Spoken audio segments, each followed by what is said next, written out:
Okay, we are going to be talking about reaction rates here. So, rate, just as in any other idea, the rate of something is something over time. Usually we think of rate as distance over time, but since we're doing reactions, it's going to be molarity per time. Okay, so measuring rates is just like that for in a car. We need the change in whatever over the change in time. Okay, so the average rate would be like the changes in speed or the concentration over time in general, right? So average rate are changes in speed if we're talking about a car, concentration if we are talking about a reaction over time. Okay, so you might have gone on average 50 miles per hour, or the reaction might have changed on average 5 molarity per second, something along those lines.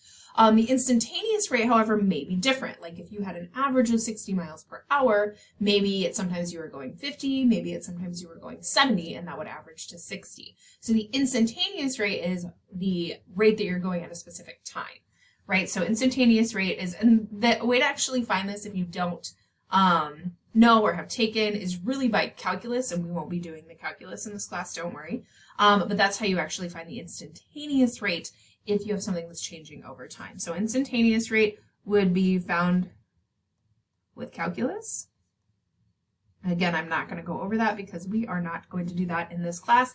And really what you're looking for is the tangent line to some type of curve. Okay, so these are the tangent lines. Now that hopefully you would be able to understand. So if a rate is changing over time, maybe it's going in like this direction. To find an instantaneous rate, you need the slope at whatever time you're talking about. Okay. Now these rates that we're talking about, molarity per second or whatever it may be, are stoichiometric. Anytime you see stoichio something something, you should think of a balanced equation like a 1 to 2 or 1 to 3 or whatever those coefficients are, okay? So if it's stoichiometric, that means whatever is in the balanced equation, those coefficients are what matter. So if I have this reaction over here that I am using as an example is just A goes to B, okay?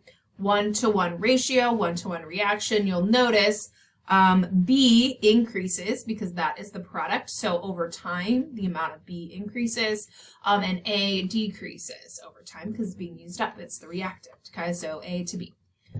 So essentially the way that we kind of write this so we can relate the rates to each other, because remember they are stoichiometric, this would be a 1-to-1. So as fast as A is disappearing, B is appearing. So to show that something is disappearing, so disappearance of A, it should be a negative because it's disappearing.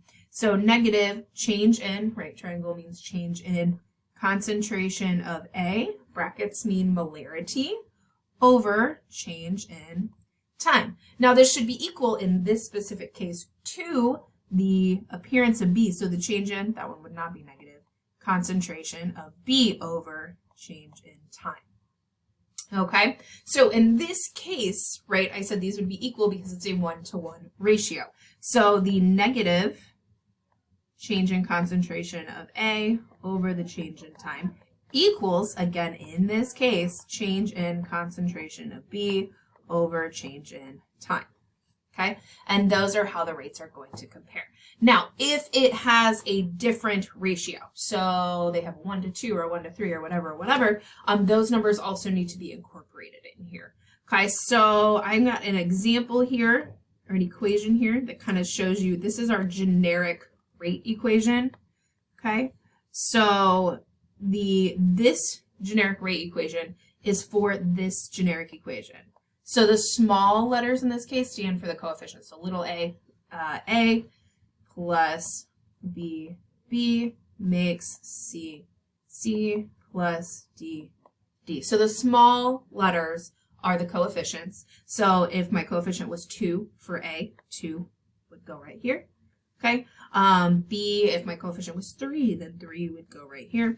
And this is how they all relate. So your reactant, so the stuff on the left disappears, so they are negative, and the stuff on the right up here. So you can use this generic rate equation to find, if you know the rate of one, you can find the rate of another thing. Okay, so we are going to kind of apply this example here Okay, so I have this reaction. Notice this is all 1-to-1. This big molecule reacts with water to make this big molecule and hydrochloric acid.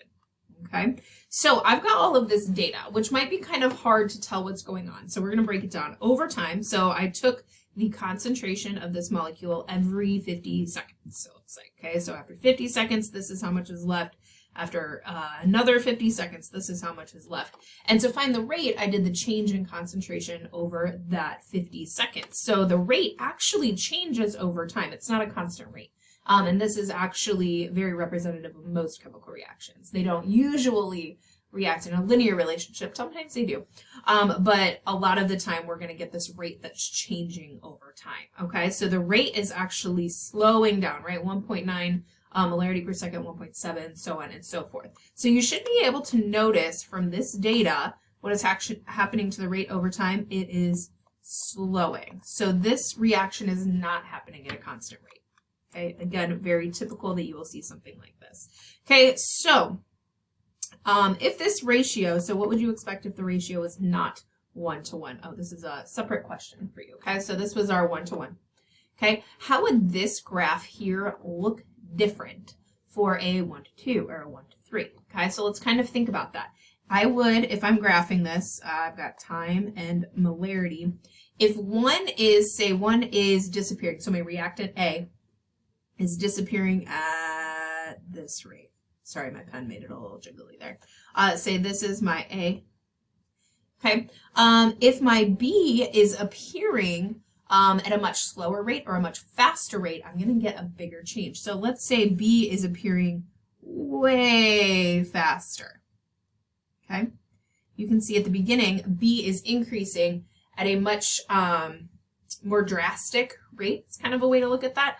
You can see that the slope changes very drastically. So B is appearing much faster than A is disappearing. So if this was representing a reaction from A to B, well, maybe every time 1A disappears, I make 2B. Okay, so that is increasing much more quickly. So these are stoichiometric. This is what we would assume for like a 1-to-2 ratio. That's what the graph would look like. Okay, I also have a reaction over here. Of that same reaction, this is what its graph would look like. That's this one right here. Okay, so you can see that the rate is slowing over time. It's not just a straight line. It's not that the rate is always this way. It actually has a slower rate after we're at like 600 seconds and so on and so forth. So the rate does change over time, so a lot of the times we're going to see a curve like this. If I want to know the instantaneous rate, I take the slope, so change in stuff over change in time at that specific time. Okay, so we are going to do example number 1 here. When I give you data, can you find the rate or the change in stuff over the change in time? So it says, consider the hypothetical decomposition of a compound A over time. All right, so at time 0, I started with 0.100 molar. After 20 seconds, I had this, 40 this, 60 this, 80 this. Okay, so the rate could change between these times, so I have to be very specific in my question. So it says, calculate the average rate of disappearance over each of the 20-minute intervals. So the rate, change in stuff over change in time. So if I'm talking about this first one, I'm going to label these. This is, okay, time 0 to 20. Right? So I would do change in concentration, so 0.100 minus 0.067. That's my change in concentration over change in time. Well, that was a period of 20 seconds. So that is going to give me that it was 0.00165 molarity per, this one is per minute because that's the unit that it's done in. All right, so I want you to do that for each period of time. So pause it right here, do 20 to 40, 40 to 60, and 60 to 80. Okay, so here I have 20 to 40 should have been 0.0011 molarity per minute, 0.00075, and 0.0005. So it's slowing down over time, which makes sense. As I'm running out of stuff to react, it slows down. Okay, so I said carefully plot the data on the graph and sketch the curve. Now, if you were asked to do this in class or in lab, I will have you do it in Excel or Google Sheets, okay? But notice I plotted it for you in this case, and it says to determine the instantaneous rate at time equals 0 and time equals 30. So how would we do that? Well, instantaneous rate, you need the slope of the line at that time, okay? So we're going to do this on here. In order to find that, I would want the slope at time 0. So I would draw my best tangent line. My pen is not allowing me to make a line very well, but my best tangent line there. Okay. Now I want to find change in concentration over change in time, and then I also want it at 30 seconds. So t equals 30 is right here. So I would want to go there. Okay, so I have a line there and I have a line there. All right, so essentially you can draw a triangle, or you can do it however you want to find the change in stuff over change in time. I would go like this. My change in concentration is going to be on my y-axis because concentration is on my y-axis, so it's however much that changed over however much the time changed. Okay, so in this case I got about 0.002 molarity per minute, and over here I get about 0.0013 molarity per, oh, this one's per, minute as well.